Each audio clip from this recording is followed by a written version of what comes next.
redistribution and quality of education. When Nancy Fraser talks about social justice, the first dimension that appears over there is that of redistribution. What do we mean by redistribution? Redistribution से हमारी क्या मुराद है? Redistribution से मतलब यह है कि चीज़ों को दोबारा से डिस्ट्रीब्यूट किया जाए या दोबारा से इस तरह से दिया जाए कि हर किसी को equal access हो. Now, Nancy Fraser talks about resources, but over here in this framework, उन्होंने इसकी discussion जो है, जो आपको article recommend किया गया है, उसके अंदर उन्होंने इसकी जो discussion है, वो की है quality of education के concept के अंदर. So, redistribution over here would mean access to quality education and outcomes. और उसके अंदर resources का एक बहुत बड़ा part है. Now, coming to think of it, if we do an extended discussion, go beyond the article that you have, what sort of resources do you have in a quality education में या education जब आपने लेनी हो, तो उसमें कौन से resources involve हो सकते हैं? Material resources हो सकते हैं, चीज़ें होनी चाहिए, human resources हो सकते हैं, और symbolic resources हो सकते हैं. So, what are material resources? Material resources का ताल्लुक इंफ्रास्ट्रक्चर से है, टीचिंग लर्निंग एड्स से है. टीचिंग लर्निंग एड्स से मुराद स्कूल्स, बुक्स, कंप्यूटर्स, इंटरनेट, बैठने की जगह, toilets, these come in material resources. Human resources से मुराद आपकी टीचर्स हैं, आपका स्टाफ है, टीचर स्कूल में हैं कि नहीं, टीचर्स की क्वालिफिकेशन क्या है, वो किस तरीके से आपको पढ़ा रहे हैं. ये जो स्टाफ, जो ह्यूमन रिसोर्स है, दैट कम्स ओवर देयर, उनकी ट्रेनिंग और उसकी सारी बात होती है.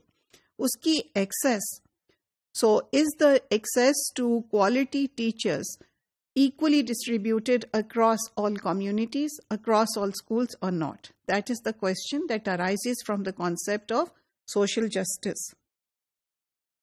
And the third aspect of resources that we discussed was, that we mentioned was symbolic resources. What are symbolic resources? Symbolic resources are resources that have some sort of symbolic value.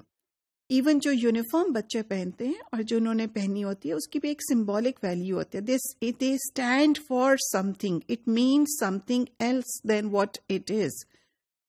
Symbolic resources में एक बहुत बड़ा जो एक discussion होती है, वो that is of language. कौन सी जुबान आप बोलते हैं, जो जुबान, जिस जुबान में आप उसको पढ़ा रहे हैं बच्चों को, क्या उस बच्चे जो उस स्कूल में आ रहे हैं, क्या उनको उस जुबान की एक्सेस है या नहीं है? अगर ये बात समझनी है तो ये देखें, ये सोचें कि अगर ये वाला लेक्चर जो है फ्रेंच में होता और आप इसी तरह सुन रहे होते, तो आप कितना उसको एक्सेस कर सकते हैं. So this is the significance of the symbolic resource.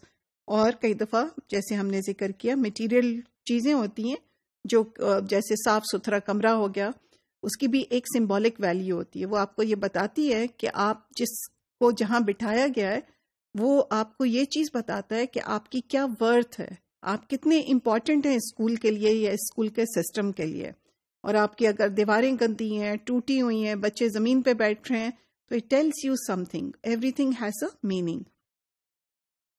Then we also talk about access to educational outcomes. क्योंकि बात क्वालिटी की हो रही है और एक्सेस की हो रही है और रीडिस्ट्रीब्यूशन की हो रही है, तो the educational outcomes also need to be redistributed evenly. यानी एजुकेशन के जो लर्निंग आउटकम्स होते हैं वो इक्वली डिस्ट्रीब्यूटेड हैं कि नहीं, क्या सब बच्चे एक जैसी लर्न कर रहे हैं कि नहीं, या इसमें क्लास बेस्ड डिफरेंसेस हैं, क्या इसमें जेंडर बेस्ड डिफरेंसेस हैं, क्या इसमें कास्ट बेस्ड डिफरेंसेस हैं. And these differences they can also be cognitive. Learning में differences हो सकते हैं, and they can be affective also. यानी इमोशनली भी बच्चों को क्या हम एक जैसा एजुकेट कर रहे हैं कि नहीं कर रहे. याद रखिए, जो हम बच्चों को स्कूल में पढ़ाते हैं वो सिर्फ एक एस्पेक्ट होता है लर्निंग का. Other than that, the children are learning from how they are treated by the teachers. They are learning how to emotionally stabilise themselves. अपने आप को उन्होंने ज़िंदगी में किस तरह से कंडक्ट करना है. एंग्जाइटी, स्ट्रेस आप बच्चे को जितना देते हैं, वो बच्चा ना सिर्फ ये कि वो पढ़ना लिखना नहीं सीख सकता ठीक से, बल्कि उसकी अपनी पूरी पर्सनैलिटी पे उसका फ़र्क पड़ता है. तो are these basic learning outcomes that can define quality education, are they evenly distributed? क्या हम सबको एक जैसा ट्रीट करते हैं learning outcomes में और effective में? That is about redistribution. So redistribution में आता है redistribution of resources, and we talked about human resources, symbolic resources, and human resources.